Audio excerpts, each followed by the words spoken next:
Bismillahirrahmanirrahim. Assalamualaikum warahmatullahi wabarakatuh. Halo anak-anak, selamat pagi. Apa kabar kalian hari ini? Semoga kalian dalam keadaan sehat dan semangat. Nah, hari ini kita akan kembali belajar di tema 5, subtema 2, pembelajaran 4 dan 5. Nah, sebelum pembelajaran dimulai, alangkah baiknya kita berdoa terlebih dahulu agar pembelajaran kita hari ini diberi kemudahan. Amin. Berdoa mulai. Berdoa selesai. Tujuan kita pembelajaran hari ini adalah kita akan mengetahui bagaimana menulis cerita non-fiksi dan akan mengetahui apa itu simbiosis. Untuk itu, langsung saja disimak videonya. Perhatikan gambar di bawah ini. Di sini ada 2 gambar.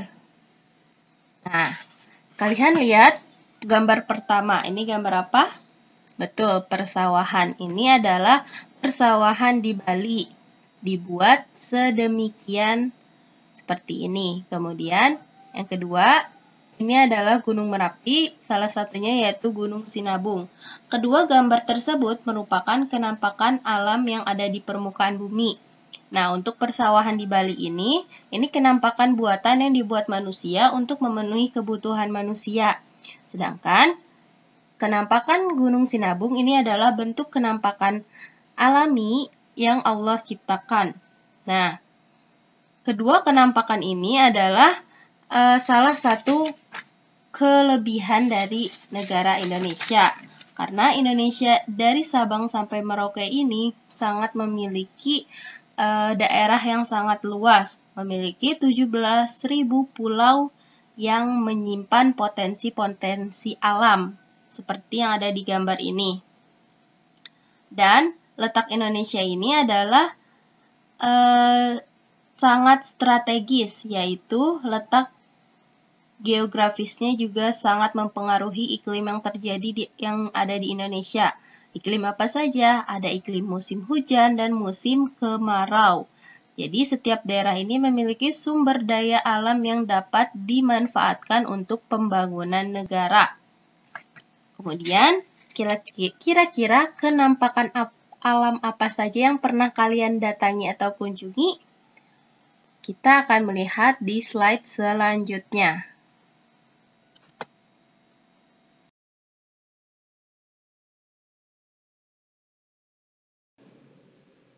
Nah, salah satunya puncak. Siapa di sini yang suka ke puncak atau yang pernah ke puncak?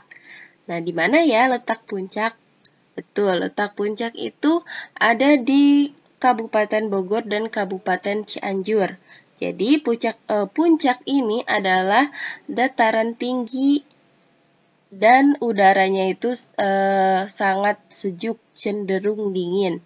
Nah, puncak adalah sebuah kawasan wisata pegunungan yang termasuk di dalam tadi wilayah Kabupaten Bogor dan Kabupaten Cianjur, Provinsi Jawa Barat. Nah, ini adalah berada di kaki lereng pegunungan gede, Gunung Gede Pangrango. Nah, di puncak identik dengan kebun teh. Nah, kebun teh ini dibangun pada masa pemerintahan kolonial Belanda, tapi sekarang sudah menjadi milik Indonesia. Nah, teh-teh ini adalah ditanam sedemikian rupa, ada polanya, sehingga menghasilkan pemandangan alam yang sangat indah.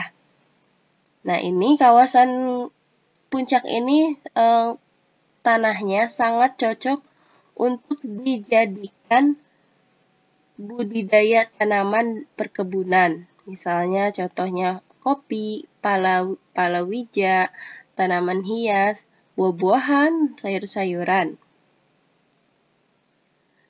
Nah, sekarang tugas kalian setelah kalian menyimak cerita tentang kebun teh di Puncak Bogor, kalian menceritakan pengalaman pernah ke tempat wisata favorit kalian atau pernah ke wisata favorit apa ya yang pernah kalian kunjungi. bagaimana kenampakan alamnya? Apakah tempat wisata yang kalian kunjungi itu merupakan kenampakan alam atau kenampakan buatan?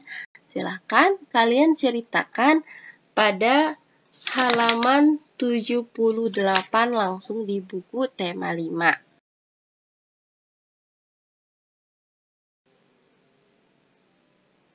Sekarang, perhatikan gambar berikut ini.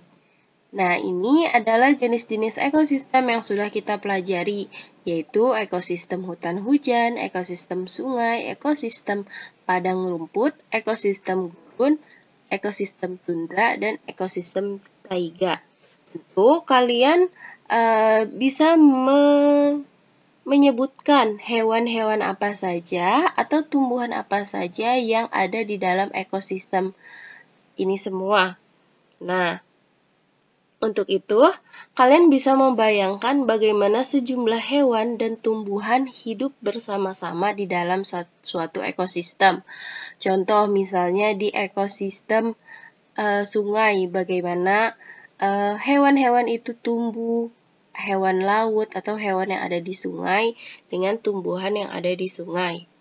Nah, apa mereka saling bergantung satu sama lain?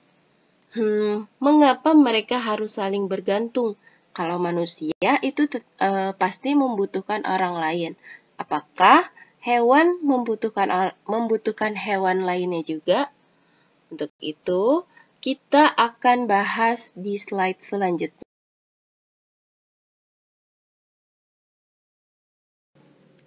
Perhatikan gambar berikut ini. Ini adalah hubungan makhluk hidup dalam suatu ekosistem. Kita telah mempelajari rantai makanan di hari lalu. Nah, ini adalah mulai dari produsen, konsumen tingkat 1, konsumen 2, 3, 4, sampai terakhir menjadi pengurai. Nah, hubungan makhluk hidup ini adalah saling bergantung satu sama lain. Untuk itu, makhluk hidup yang bergantung itu disebut dengan simbiosis. Kita akan mempelajari apa itu simbiosis lebih jelas.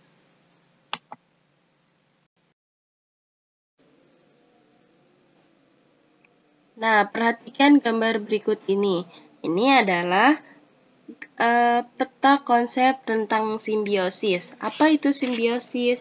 Simbiosis adalah hubungan dua makhluk hidup yang berbeda dan sangat erat kaitannya. Itu disebut simbiosis. Nah, jenis-jenis simbiosis ini dibedakan menjadi 3. Yang pertama, ada simbiosis mutualisme, komensalisme, dan parasitisme. Simbiosis mutualisme adalah hubungan antara dua makhluk hidup yang saling menguntungkan. Kata kuncinya di sini adalah saling menguntungkan. Nah, contohnya yaitu hubungan antara burung jalak dan kerbau. Kenapa demikian burung jalak dan kerbau sama-sama menguntungkan? Karena kerbau itu kan punya kutu. Nah, burung jalak itu suka memakan kutu pada kerbau. Jadi, kerbau mendapatkan keuntungan karena kutunya berkurang, sedangkan burung jalak keuntungannya itu dia mendapatkan makanan dari kutu yang ada di kerbau. Kemudian yang kedua ada simbiosis komensalisme. Ini adalah hubungan antara dua makhluk hidup. Dalam hal ini makhluk hidupnya ini yang satu mendapatkan keuntungan, sedangkan makhluk hidup lainnya tidak dirugikan. Jadi biasa saja, tidak untung dan tidak rugi. Contohnya apa? Contohnya adalah hubungan antara tanaman anggrek dan pohon yang ditumpanginya. Mengapa demikian? Karena tumbuhan anggrek mendapatkan keuntungan karena dapat menumpang hidup pada pohon. Nah, sedangkan selama menumpang tersebut, anggrek tidak merugikan pohon yang ditumpanginya. Jadi pohonnya tetap tumbuh subur dan anggreknya tetap bisa hidup. Kemudian yang ketiga ada simbiosis parasitisme. Ini adalah hubungan antara dua makhluk hidup. Dalam hal ini, makhluk hidupnya itu satu mendapatkan keuntungan, sedangkan makhluk hidup lainnya mendapatkan kerugian. Nah, mengapa demikian? Contohnya, hubungan antara pohon mangga dan benalu. Kenapa? Karena benalu ini dapat hidup subur di pohon mangga karena benalu menghisap zat makanan dari pohon mangga yang ditumpanginya. Sehingga lama-kelamaan pohon mangga tersebut akan menjadi kurus dan lambat laun bisa mati. Jadi, pohon apapun yang ditumpangi oleh benalu itu akan lama-lama akan mati, dan ini sangat merugikan pohon yang ditumpanginya oleh benalu. Sampai sini, ada yang ingin ditanyakan? Oke. Nah, sekarang kita akan belajar tentang pamflet. Apa itu pamflet? Pamflet adalah tulisan yang disertai atau tidak dengan gambar pada selembar kertas di satu permukaan atau dua permukaan. Jadi, pamflet ini bisa terdiri dari dua gambar. Kalau misalnya dilipat atau dipotong setengah, sepertiga, atau seperempatnya, ini akan terlihat menjadi lebih kecil atau dapat juga disebut dengan selebaran. Nah, kalian bisa lihat pada halaman 86. Nah, di sana ada tahap-tahap membuat pamflet. Kita akan membuat pamflet berdasarkan informasi yang sudah kalian ketahui, yaitu jenis-jenis simbiosis. Jadi, kalian membuat pamflet salah satu simbiosis yang kalian ketahui. Apakah itu simbiosis mutualisme, komensalisme, atau parasitisme. Tapi contohnya, kalau bisa berbeda dengan apa yang sudah disampaikan. Nah, sekarang kita akan mempelajari alam dan tariannya. Bagaimana alam dan tariannya dapat menyatu? Kita lihat gambar berikut ini. Di sini ada beberapa bapak-bapak atau laki-laki sedang menari. Betul, nama tariannya adalah tari Turuk Langgai. Kira-kira tari Turuk Langgai dari mana ya? Ada yang tahu? Betul. Ini kalau kita lihat identiknya daerah-daerah Sumatera. Nah, tari Turuk Langgai ini adalah dari suku Mentawai, Pulau Nias, Sumatera Utara. Nah, apa tujuan tari Turuk Langgai ini? Ini adalah penari menirukan aneka gerak hewan seperti unggas, kelinci, dan monyet. Jadi ditirukan dalam sebuah tarian alam ini. Maksudnya hewan-hewan yang ada di alam. Nah, tarian ini bertujuan untuk memberikan penghiburan kepada yang sakit agar segera sembuh. Jadi ini merupakan bisa disebut dengan pengobatan tradisional suku Mentawai apabila ada warganya yang sedang sakit. Nah, di sini ada yang dimaksud dengan sikerei. Nah, sikerei ini apa? Sikerei ini adalah tarian ini ditarikan oleh beberapa sikerei. Sikerei ini adalah seorang ahli pengobatan yang memimpin upacara ini. Sikerei ini mengenakan hiasan berupa manik-manik kepala dan bulu unggas dan memegang dedaunan seperti pada gambar yang kalian lihat. Nah, kemudian juga di dalam tari Turuk Langgai ini ada yang dinamakan dengan tudukat. Apa itu tudukat? Tudukat ini adalah gendang tradisional suku Mentawai. Nah, jadi sambil dilantunkan oleh gendang, kalian bisa membaca lebih jelas tentang tari Turuk Langgai, alam dan tarian pada halaman 88. Jangan lupa langsung di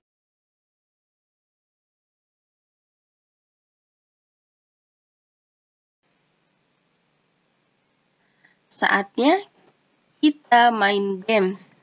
Nah, perhatikan gambar berikut ini. Kalian bisa buka buku paket halaman 90 sampai 91. Nah, di sini ada gambar yang bisa kalian gunting di buku paket kalian. Nah, kalian gunting beberapa gambar ini. Kemudian, ini adalah gambar-gambar makhluk hidup. Kemudian kalian tempelkan pada halaman 90 dan kalian pasangkan tentang jenis-jenis simbiosis yang terjadi di antara kedua makhluk tersebut.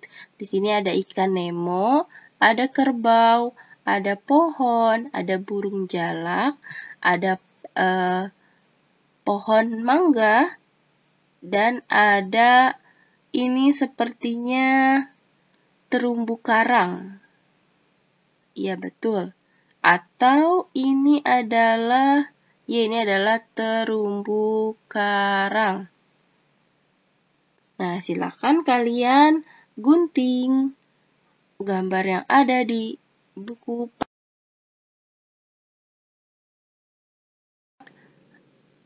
Oke anak-anak, ini saja yang dapat Umi sampaikan.